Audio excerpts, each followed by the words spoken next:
This episode of the CUInsight Experience podcast is sponsored by Trellance Cooperative Holdings Incorporated. Trellance is the parent company behind some of the most trusted credit union tech providers, such as Rise Analytics, ProBridge, and Optiri. By providing tech to credit unions and investing in new solutions, Trellance aims to create growth opportunities for the entire industry and to empower credit unions to embrace innovative new technology. Learn more at trellance.com. Welcome to the CUInsight Experience. I'm Randy Smith, one of the co-founders of CUInsight.com. And I'm Jilly Nowacki, co-founder, president, and CEO of Zealyst, a firm dedicated to helping credit unions ignite what's possible through leadership development, executive search, and organizational performance. This year on the podcast, we have been exploring what it means to lead with purpose, not just in the big moments, but the everyday decisions that really shape who we become as leaders. And today's conversation is about something that every leader encounters eventually, moving forward. And that is the title of this episode. It's Forward. This is about recognizing when something is no longer aligned, when the vision changes, when your priorities evolve, when you've become someone different than the person who started the journey. And most importantly, it's about embracing what's ahead instead of mourning what we leave behind. Because moving forward isn't about abandoning the past. It's about building on it. Well, Jill, this topic feels especially timely because you are living it right now. This has been obviously a lot going on in our house this past week or so. Indeed, I am. I am currently in a season of transition. After 7 years of building Humanidei, I recently launched Zealyst, co-founded with Tracy Kenyon. This is exciting, it's energizing, and as with any transition, it's a little mysterious too. So for example, when we were setting up payroll, our provider kept asking about the way we used to do things. There's no old way at Zealyst. There's only what we build right now. And that really is refreshing to be able to start from scratch like that. I think that's what makes a conversation like this so relevant. A lot of leaders assume that change only happens when something's broken. Exactly. Right? Yeah. So we think the reason to leave something is because it's failing or we're really unhappy or things aren't working. But that's not always true. Sometimes we move forward because we've grown or we've learned something new about ourselves. And that future starts pulling us in a different direction. And you hear that call and you just have to answer it. I love that because when people hear move on, they often assume there's a negative story attached for it, not the idea that it's like, no, I'm following my compass. You know, because you're here, but you can only imagine how many people are like, what's going on with that? There's a group chat, we're speculating, but often there isn't anything negative to speculate about. For me, the recent transition wasn't about running away from something. It was about building towards something bigger. And it just felt absolutely compelling to make the change. Absolutely. And, I couldn't agree more and couldn't support this more. And that really feels like the heart of the conversation we're going to have today. Yeah, because every leader does eventually reach a point where they do have to ask, am I staying here because this is really where I'm supposed to be?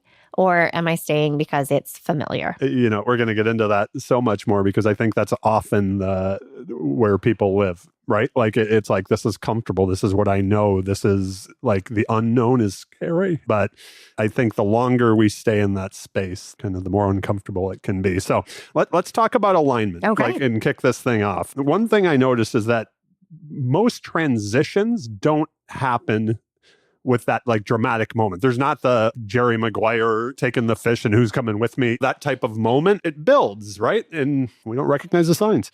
Well, even Jerry had some building leading up to that, right? There were these moments where he was doing his life and just feeling like it wasn't quite what he expected. And that's that type of feeling that we get that usually does start to get us to that point where maybe there's a dramatic moment. Yeah, that kind of quiet feeling that something has shifted. What is it? Yeah, yeah. And for me, that often shows up as friction.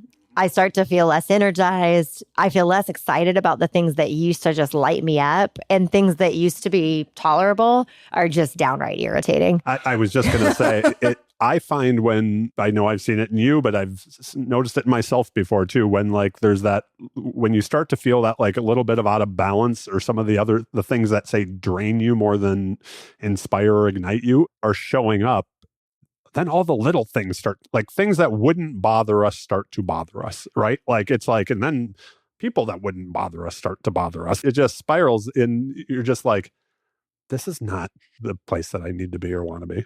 Yeah, without doubt, my patience is first to go when my alignment is off. And you can feel when you're losing patience. Like you don't love it, but you notice it. So yeah. I can definitely relate to that. That's for sure. And I think leaders often ignore those signals because they're subtle at first, right? Like, and because we're not just talking about you or me, we're talking about leaders. And sometimes we're like, what's different? What's changed? Don't even know. Maybe we haven't realized anything's changed. Yeah. We can also ignore those signals, not just because they're subtle, but also because the leader is successful. And so they're doing the things. And so if they're feeling a certain type of way, it must be something outside of themselves, right? Because they're successful. I think when you think about that, I think that's often when, say, us outside observers to somebody, maybe it's an acquaintance of ours, where we're like surprised. Wait, did you hear so-and-so did something different? And it's like, well, because from the outside, everything looked amazing, but no one knows what's going on behind the scenes. And that's whether that's in people's careers or relationships or whatever it happens to be, right? So. Yeah, absolutely. Success does make it harder to recognize when you've outgrown something. Like you said, everything looks good from the outside, things are going well. And that's where that internal voice is really prominent. You're being called towards something different. I think about that. We've all heard the phrase, I feel like, the don't rock the boat. Yeah. I mean, where it's just like, maybe the boat needs to be rocked, or maybe we need a different boat. So maybe it's time for a bigger boat. We don't need a boat. Yeah. Just so you know. I know. All right. Fine. But it is that, when there is that idea of we are conditioned to believe that if something is good enough, we should just keep doing it forever. But life doesn't really work that way. Gosh, I hope not, right? No. People evolve, leaders evolve, organizations evolve. There's no question that change is going to happen. It's just about really being able to recognize when it's happening and when it's time to make it happen, I think. Absolutely. Because we do control our own destiny. Absolutely. Nobody else can do that for us. It's up to us, that's for sure.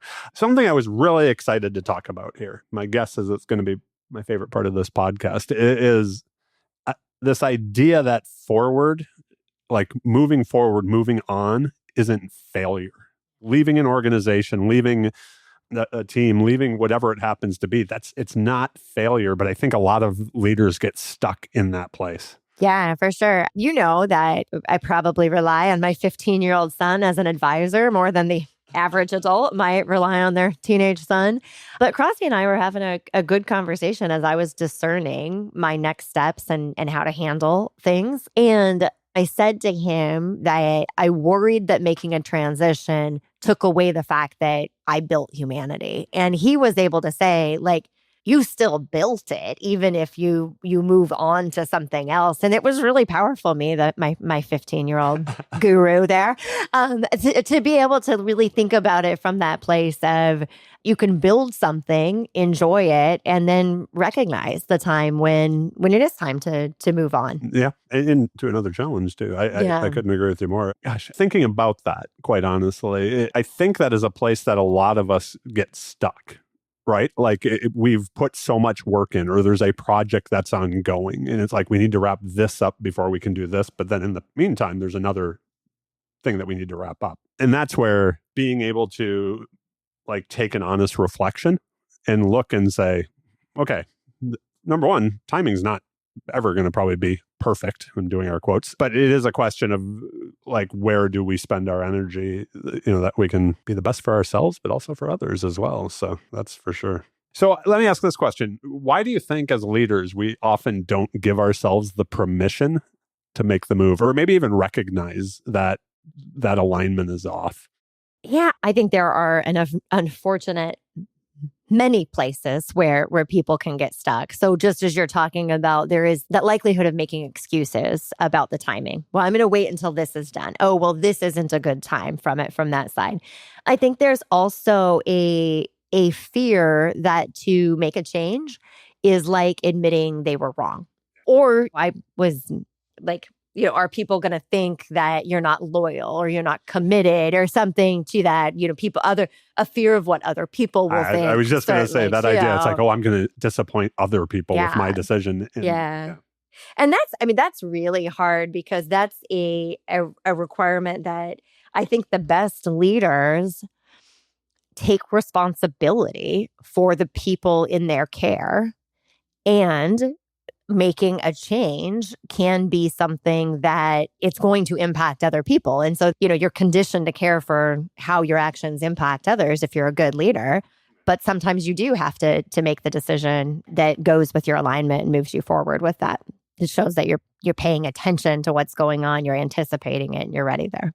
Yeah, I can see that for sure. Again, I find this so intriguing, because one of the things over the years of hosting this podcast is I've talked to a whole lot of pretty smart people that have done very well in our industry, right? And many times there's conversations before we ever hit record or long after, right? And so and then, conversations just on a more personal side. And that idea of, well, this is going on, or I've had success, or, well, what would people think? Oh, I'd be letting people down. It is amazing to me. You've probably heard this more about than I have on this, but even like people as they're getting close to retirement, thinking they need to stay for another couple of years because, well, this person isn't ready yet. The credit union's not ready yet. Like we need another 2 years. Oh, I'll work part-time basically to help the new CEO because there's no, I literally had a conversation with a good friend about this today.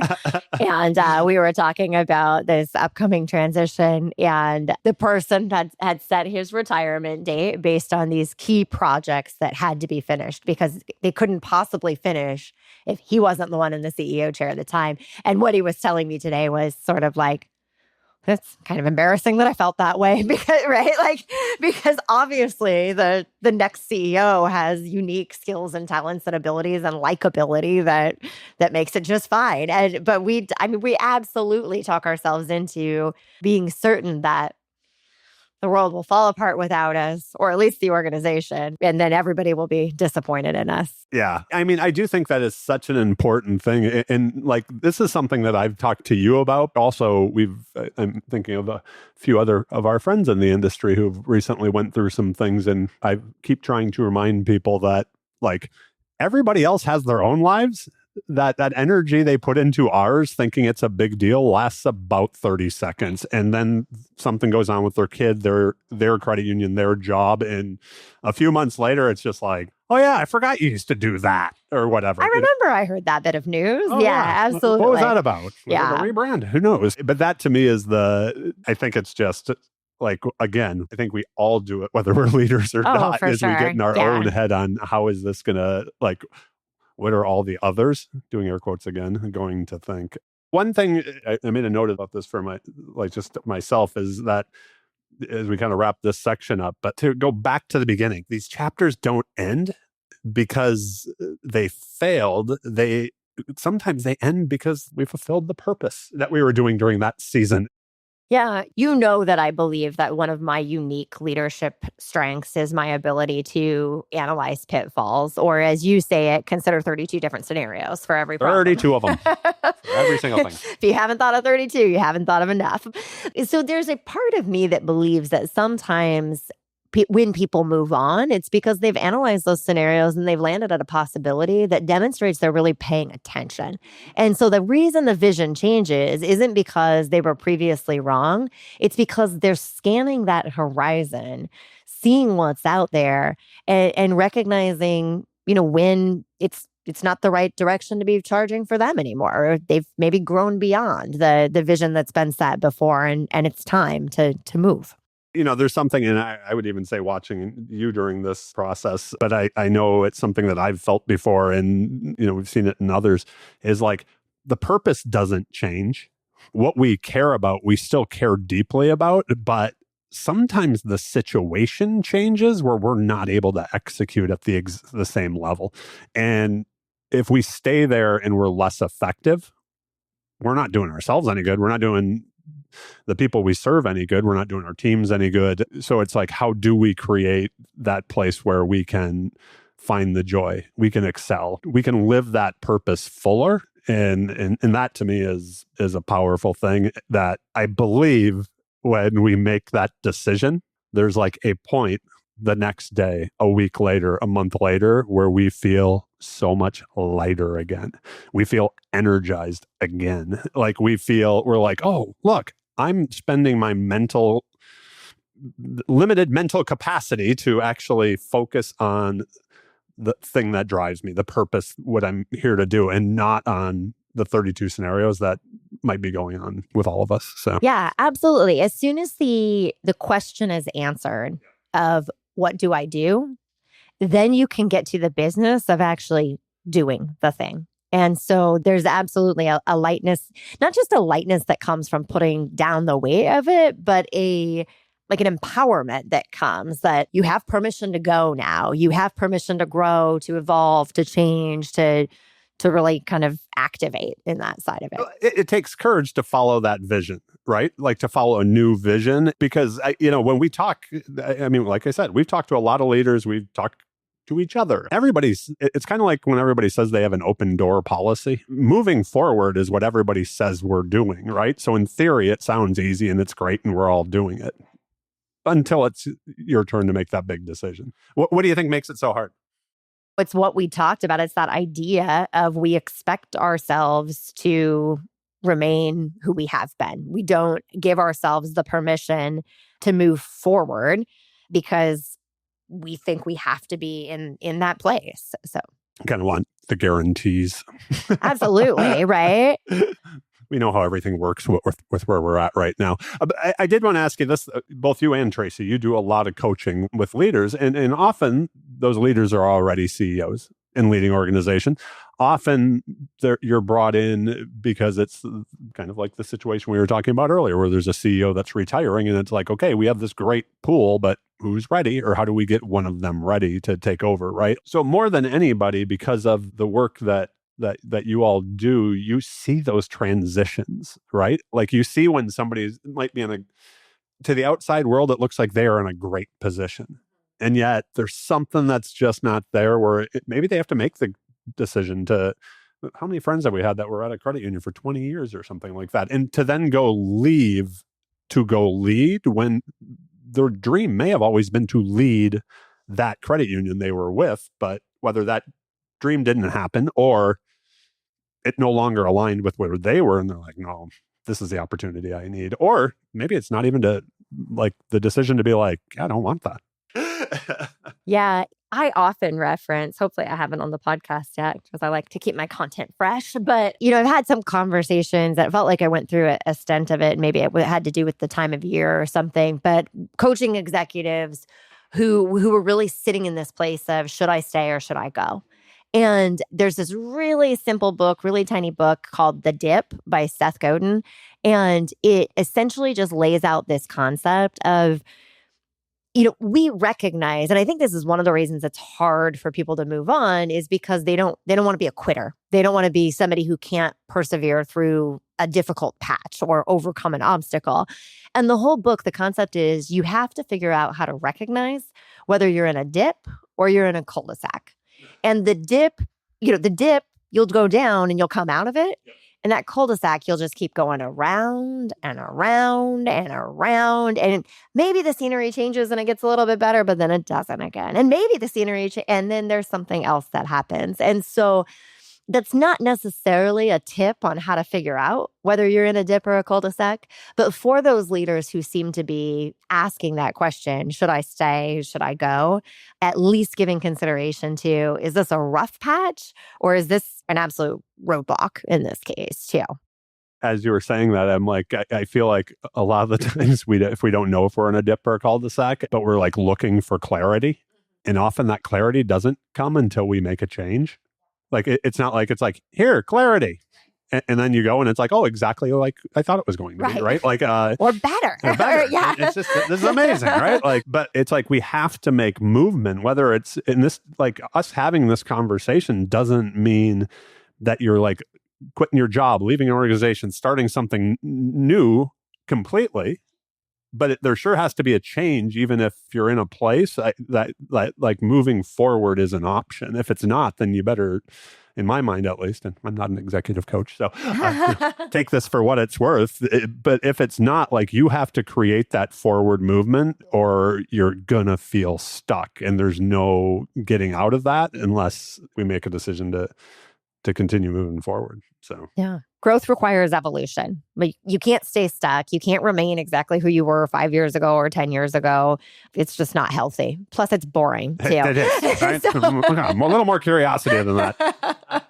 I think people tend to underestimate what they're capable of in the moment. I think some of those scenarios we create for ourselves may be the worst case scenarios. They may be that this is going to be painful, this is going to be whatever. And I don't know. Personally, I've found over the years it generally tends not to be that painful once you make the decision, right? There's always the agonizing over a decision, but once the decision is made, you know pretty quick if you made the right decision, and it normally feels really good, right? Like, Yeah. And that next chapter doesn't mean we have to know everything right away. Yeah. Well, and that's what most meaningful decisions do happen before the answers are there. You don't have the clarity until you're through it to the other side with that. And that's where that next chapter can get started if you just trust yourself enough to figure things out along the way. It's that cliched statement, or you don't need to be able to see all 1,000 miles of the road trip. Just the headlights will get you there, like little bits at a time with that side of it. So yeah. One more step, Jilly. One more step. Yeah. As we kind of move through, and we're getting closer to the end of this one. This was meant to just be a kind of a quick one. Let's talk about the positive side of this conversation. I feel like we've kind of been positive the whole way through, but what becomes possible when leaders move forward? I'll just say that the reason we've been positive all the way through is because you and I are like, change! Yay! So, somebody out there who does not love change as much is listening for the part where everything falls apart. Yeah, But no, it's just not us. Absolutely. So what becomes possible when leaders move forward? Well, a lot. The first word that comes to mind to me really is that lightness. I think that there's a reality. And Tracy Kenyon wrote a great article you might know on CUInsight. I've heard of that. Maybe you've heard of that digital publication. Digital publication. About kind of the what it feels like to be in this liminal space, which is that you're on one side and you'll be on another. And she wrote it specifically when she was sort of waiting for more information about her breast cancer diagnosis and treatment. And that being in that space really means you're pulled by two different sides. So you can't just live in the present. It's constantly wondering what's going to happen with what you've left, what's going to happen with where you're going. And you just have to sit here in this place and wonder. When you move out of that liminal space into that place where you are present, it is the now. You've got that space for creativity, the new ideas, the activation, the growth, and that's where you can move. You can make things happen. And the energy. Yeah, do you hear it? Do you hear my energy? I hear your energy. Yeah. All day long. From 4 a.m. till midnight, I'm watching you run. This current schedule you're on, Tansley Stearns would be proud of, right? Because I do believe that she gets up at like 4:30 from when she was on the podcast a couple times. So. That is true. She knows what matters to her, and she knows she needs to do it in the morning in order to make sure her day goes how she wants it to. So yeah, absolutely. I don't know if she stays up until midnight, but I do know she's an early riser. And sometimes I take advantage of that with some early morning texting with her too. That energy, though, I think part of the reason I'm feeling so energetic right now is because I do get to put it all in the present tense. That's where I am. Don't worry, everybody. I've made sure she's eating a few times a day. It's been my role this week. I'm like, here's food. You have to have a protein shake. You're running. The listeners don't care what I eat. No. Yeah, they want to make sure you're still eating. Well, I care. So. Thank you. My podcast. You should. Okay. Anyways, I got off track a little bit there, but I absolutely love that. So the one thing that I guess as we kind of wrap through this, and we'll have a little bit of fun with some rapid type questions. I think we're already having fun. I know we are, but that's true. I am such a fan. I don't know if that's even the right word, but like that idea that if things aren't lighting you up, if they're not feeling as good, if you were in a position where you absolutely loved what you were doing and suddenly I don't care if you're 6 months in or you're 20 years in and you no longer love it, it's a drag. We have the capacity, the ability, and if we have the will to change that situation, right? And making those type of changes, I think the first thing everybody notices is the energy that comes back. Anyways, I just kind of as we were moving forward, I've actually been able to watch it in real time this past week. So there's that. And I know the feeling too. I'm like so excited and engaged right now as well too. So it's contagious. And I've watched your Zealyst team also. Oh, yeah. Everybody is just lit up, ready to go. You know what I mean? It's like, boy, I wish everybody could have a little bit of little drink of that. Yeah. That's awesome. So this is one of these statements I'm going to start talking, and I hope it ends where I want to, but I haven't prescribed it here. So we didn't have a big script. There's an interesting sort of thread I'm pulling on here with this idea, and it relates to curiosity. And it's this idea that part of what this excitement is so I'm naturally a very curious person. And I think that when I'm on the verge of a transition, I spend a lot of time being curious about what's going to happen to me. And then when I've made the transition, now I'm really curious about what I get to create. And I hope you hear the difference in that, this idea of what's going to happen to me versus what am I going to author? What am I going to build? And I don't think there's an autonomous adult human being, maybe even most children out there, who, given the choice, would not choose to be the one who's authoring their future instead of waiting to see what's coming their way. What somebody else wants you to do. Yeah, no, that's not it. Yeah, that as we kind of move on, I again just kind of would end with that we create the future, right? It's not waiting for us, like are going to come to us. It's something that we create. So. Yeah. And if it does come to us, maybe it'll be the one we want, but maybe it won't because we haven't driven that. So yeah. We have to be open to seeing it and accepting that and taking it, because it's probably going to look a little bit different than what we thought all the way along. Absolutely. Right? Like, or maybe what we even hoped for at times, right? It can change. So, all right, little rapid reflections. Okay. A sign it might be time for someone to move forward is? Impatience. Ah, that's true. I'd say energy. You are drained in where you currently are. Ugh. All right. A lesson from the past I'll always carry forward is? Oh, that the people around you matter more than the plans you make.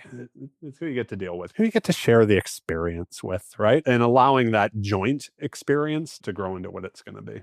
One thing leaders need to let go more often is? Protecting the status quo. Protecting what's comfortable. Same. Yeah, even if it's boring. The future gets brighter when leaders choose growth over comfort. Woohoo! Yeah. Keep growing, people. Keep growing. Yeah. The future I'm moving towards is? Exciting. Yeah, I agree with that. That's for sure. And the future you're moving toward is? Gardening? What? I don't know. More time by the ocean? Who knows? I don't know. Just discovering what you're curious about next, yes, I guess. Whatever right? that happens to be. Whatever little peaceful moments I can find. How about that? So, but it's sure fun watching you create yours right now. So that's much more exciting than what I've got going on. So one thing we've learned throughout the season is that purpose isn't static. It evolves as we do. And leadership is never about staying exactly where you are, but continuing to grow, learn, and move toward those things that really matter most. Yeah, if there's one thing I've learned, it's that leadership isn't about holding on forever. It's about knowing when to build, when to sustain, when the time comes to step towards whatever happens to be next. And now it's time for John to cue up the gambler. Gotta know when to hold them. Sorry. That's right. Moving forward, moving ahead, it doesn't diminish what came before. It honors it. Every chapter we go through teaches us something. The season prepares us for another. It helps us to build forward and build on where we've been and take that goal to carry forward what really matters. So wherever you are today, our dear listeners, whether you're starting something new, ending something, or you're standing somewhere in between, remember this: moving forward isn't leaving your story behind, and it's not leaving behind what you've created or built. It's continuing to write your story. Thank you for joining us for this episode of the CUInsight Experience. Be sure to subscribe wherever you listen to your podcasts, Apple, Spotify, Amazon Music nowadays. People listen on Alexa. Oh, good, she didn't hear me. And please share this episode with someone who may need the encouragement to take that next step. And as always, please share your thoughts. Jill's on LinkedIn all the time. So all the time. I actually downloaded it again for maybe a day. My guess is it will be taken off my phone again because, who needs that? That's right. So as you move into your next step, just remember the future isn't behind you. It's in front of you. Keep moving forward. And until next time, take care. Talk to you soon. Thanks again to Trellance for sponsoring this episode of the CUInsight Experience podcast. To find out more about Trellance, visit trellance.com.